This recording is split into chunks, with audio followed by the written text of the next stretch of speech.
Alors bonsoir à tous, je suis le père Thierry Jérôme, je suis moine bénédictin de la congrégation de Solesmes. Je suis depuis quelques années maintenant prieur du monastère de Therville, qui fut autrefois à Saint-Pierre. Maintenant que nous sommes à Therville, nous avons le nom de Notre-Dame du Mont des Oliviers. Mais quand nous étions à Saint-Pierre, c'était Notre-Dame du Mont-Pelé.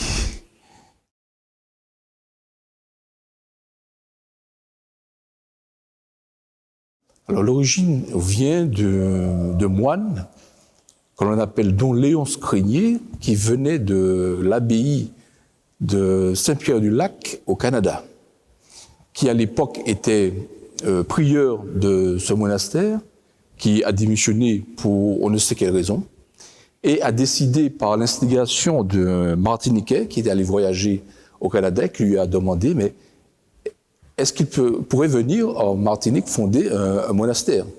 Il a longtemps peut-être refusé ou tiqué là-dessus, et puis un jour, par la grâce de Dieu toujours, il s'est décidé à venir en Martinique pour justement, pas fonder un monastère, mais pour vivre sa vie monastique en ermite.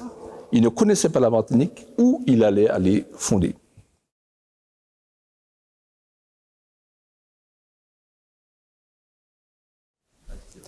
Alors c'est en 1947 qu'il arrive en Martinique. Il débarque à l'archevêché de l'époque, qui était Monseigneur Varin de la Brunelière, qui était à l'époque. Il est arrivé comme ça, il lui a dit, voilà, comme il vient sur son diocèse, qu'il se présente et qu'il cherche un lieu pour vivre sa vie monastique.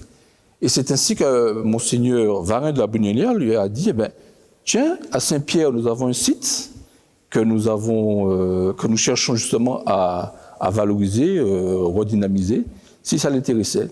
Et c'est comme ça que Don Léon Scrignier est arrivé à Saint-Pierre, au domaine du fort.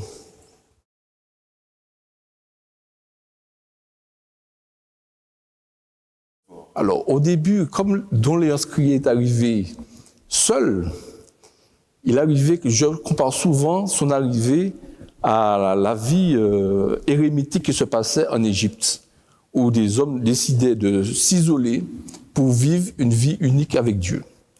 Et je compare souvent l'histoire de Don Léon Scrignier et l'histoire de la Martinique, qui a commencé comme les moines de cité au désert d'Égypte, où des moines s'isolaient, et leur charisme faisant, les civils venaient alentour d'eux.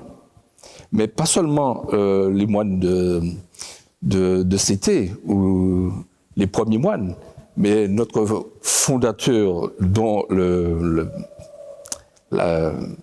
Saint Benoît, qui était parti s'isoler dans une grotte, et son charisme a fait aussi que les gens sont venus autour de lui, et ça a donné le monachisme cénobitique que nous connaissons maintenant. Alors, au début, ils étaient deux, Don Léon Scrignier et un autre moine dont je ne me souviens plus le nom, mais ils vivaient de façon très rudimentaire. Hein. Ça a commencé par des cases en paille, et les Martiniquais qui ont vu, on va dire, ces individus, pensaient que c'était une secte qui allait naître. Il leur a fait comprendre que non, ils ne savaient pas ce que c'était que des moines à l'époque. Et finalement, ils ont trouvé que ce que proposaient ces deux pères-là leur plaisait. Donc, la plupart des Martiniquais sont venus alentour. Ils étaient une dizaine de Martiniquais. Et ensuite, la congrégation de Solesmes, ayant vu qu'il y a quelque chose qui est en train de naître en Martinique, a décidé d'envoyer des aides. C'est comme ça que le Canada nous a envoyé des prêtres pour aider Don Léon Scrignier et les Martiniquais à fonder le monastère. Donc ils étaient à l'époque une trentaine.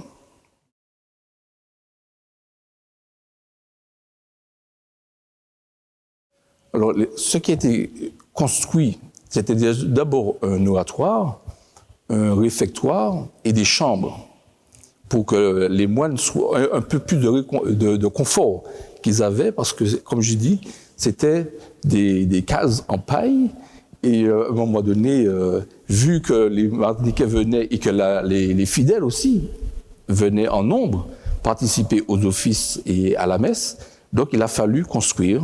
Donc ils ont commencé à construire un petit oratoire, un réfectoire, et ensuite ce qu'on appelle dans le langage monastique des cellules, donc des petites chambres individuelles pour que chacun ait une intimité et une solitude aussi dans la prière.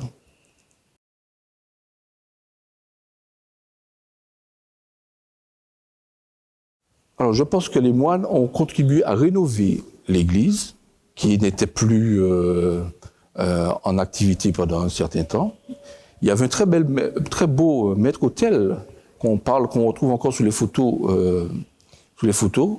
On ne sait pas ce qu'il est devenu, mais je sais que les moines ont contribué à rénover l'Église.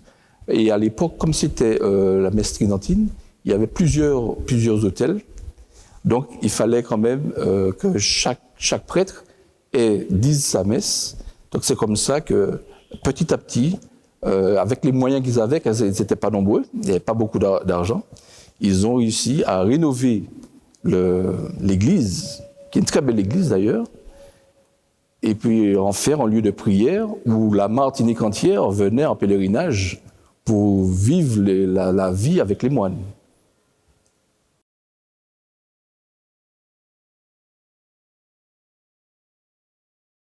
Les moines à l'époque vivaient de l'agriculture.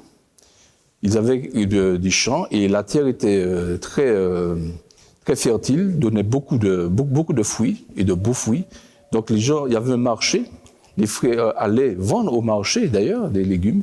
Et aussi, on avait aussi des volailles, des bœufs, des chèvres. Et voilà comment les moines vivaient et se gagnaient leur vie par l'agriculture. Et aussi, je crois même qu'il y avait un frère qui était garagiste et qui avait ouvert un garage et qui exerçait toujours son métier de garagiste au sein du monastère.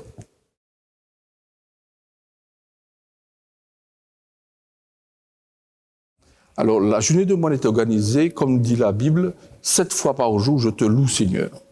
Donc, les moines se réunissent à l'église 7 fois par jour.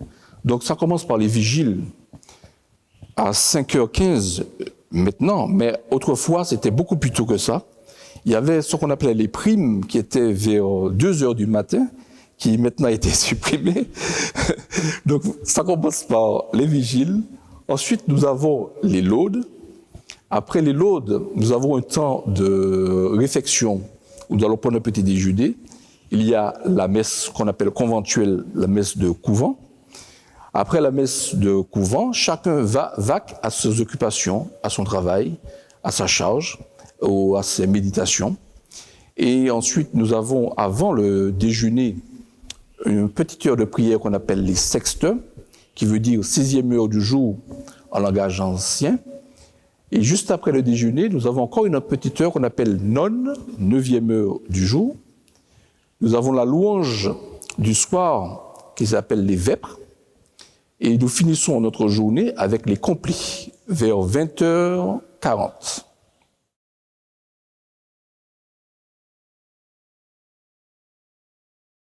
Alors, les conditions de vie à Saint-Pierre étaient quand même assez rudes. Les moines, n'ayant pas de grands moyens, vivaient du travail de leurs mains. Ils vivaient des dons, parce que les fidèles venaient beaucoup, apportaient beaucoup. Ils vivaient aussi des coups de main des gens, parce que vu la ferveur qu'il y avait autour d'eux, ça a commencé à attirer du monde. Donc les laïcs ont porté leur contribution. Mais les conditions climatiques commençaient à devenir rudes, parce que les constructions étaient en tôle à l'époque. Et à Saint-Pierre, on sait qu'il fait très chaud. Pour ne pas dire excessivement chaud, pour ne pas être exagéré, mais il faisait très chaud. Et de plus, quand les moines sont arrivés, c'était quand même un peu, je ne vais pas dire désert, mais c'était quand même, le lieu n'était pas habité. Et quand les moines sont arrivés, ils ont fait rentrer l'eau, les constructions ont commencé alentour du monastère. Donc on a eu une école primaire à proximité, il y a eu un stade de foot qui était pas loin. Donc à un moment donné, ce bruit remontait vers les moines et commençait à gêner un petit peu les moines dans leur prière, dans leur méditation, par les acclamations des footballeurs, etc. Les enfants qui jouaient dans la récréation, qui c'était très bouillant, et avec la chaleur qui tapait. Alors une anecdote, c'est-à-dire que les frères avaient trouvé un système pour rafraîchir à l'intérieur du réfectoire, un système avec des tuyaux d'eau, pour, pendant qu'ils mangeaient, il y avait de l'eau qui coulait sur la tôle pour essayer de rafraîchir. Mais ce qu'il y avait de plus marrant, c'est qu'ils disaient qu'à l'époque, la coutume, c'était de manger de la soupe à midi. Donc une soupe chaude plus la chaleur, à un moment donné, ils ont trouvé que ça faisait un peu trop. Donc c'est comme ça qu'ils ont dit qu'il faudrait qu'ils trouvent un autre site, mais aussi, c'est plein de facteurs sont réunis, climatiques et aussi au niveau des bruits, mais aussi de l'éloignement du monastère par rapport au centre, à la ville, qui fait qu'ils ont trouvé, quand ils partaient, c'était quasiment une journée, hein, quand il fallait aller voir le médecin ou bien faire des courses. Donc ils ont voulu aussi joindre l'utile à l'agréable, se rapprocher pour justement permettre que les fidèles puissent arriver un peu plus rapidement au monastère et permettre que tout le monde soit un peu plus proche du centre de la Martinique.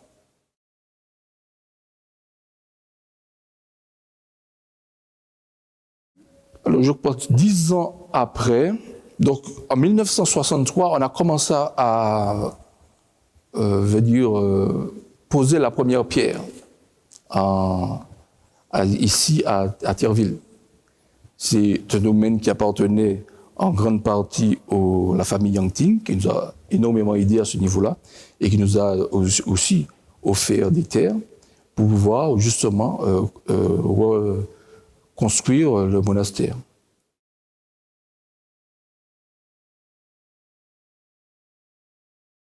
Je vais dire que la société, à l'époque de Saint-Pierre et maintenant, a cessé d'évoluer. Et avec l'évolution que nous connaissons, la ferveur de certaines personnes, des anciens, part avec eux, et la nouvelle génération ne suit pas forcément.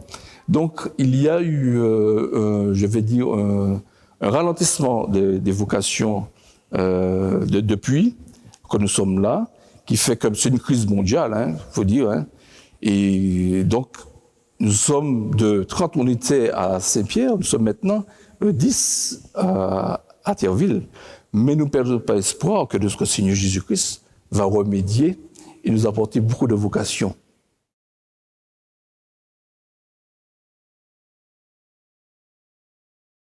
Alors, je dirais que la vie monastique apporte beaucoup aux Martiniquais au niveau de la stabilité, parce que les moines font vœu de stabilité, et ça va apporter aux fidèles en Martinique un peu de stabilité dans leur vie, et aussi un rapprochement de notre Seigneur Jésus-Christ par la prière, par la méditation, par l'oraison. Et ça, c'est important et fondamental dans la vie spirituelle, d'être stable d'une part et de concentrer son énergie sur la personne de Jésus-Christ. Et je pense qu'à ce niveau, la vie monastique apporte beaucoup aux fidèles en Martinique.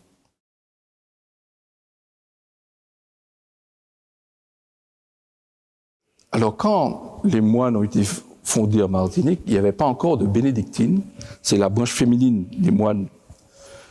Et elles sont venues après. Donc, Sainte-Cécile de Solesmes a décidé, parce que les Martiniquais aussi ont demandé, s'ils pouvaient fonder un monastère, comme il y avait déjà des moines.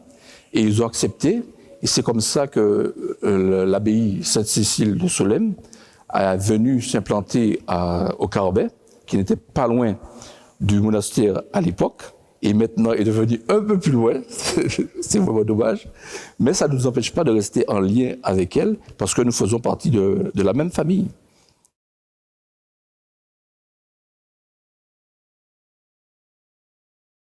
Alors, ce que je souhaite partager avec vous, c'est que les frères ont gardé un très très bon souvenir, malgré les conditions de vie à Saint-Pierre, au chemin du Fort, ils ont gardé un excellent souvenir de ce lieu. Et c'est avec regret d'ailleurs qu'ils sont partis, mais il fallait le faire parce que c'était ainsi. Mais ils gardent un souvenir immense du lieu. Ils avaient une ferveur qui disait qu'il y avait quelque chose quand même, malgré les conditions climatiques et autres, il y avait quelque chose qui émanait du site qu'eux-mêmes ne pouvaient pas expliquer, mais qu'ils gardent le souvenir très profond de la vie qu'ils ont menée au domaine du fort. Mais la ferveur, justement, en Martinique, n'a pas diminué pour autant. Les fidèles sont toujours aussi nombreux. La ferveur est toujours vive pour vivre autour. Et le nom du Seigneur soit proclamé en Martinique et ailleurs par nous. Et ça permet aussi aux fidèles de Martinique de connaître l'histoire de l'Église en Martinique, qui est une histoire très belle. Et c'est ainsi que je suis heureux de connaître l'histoire de mon pays et connaître l'histoire de l'Église en Martinique et de la partager.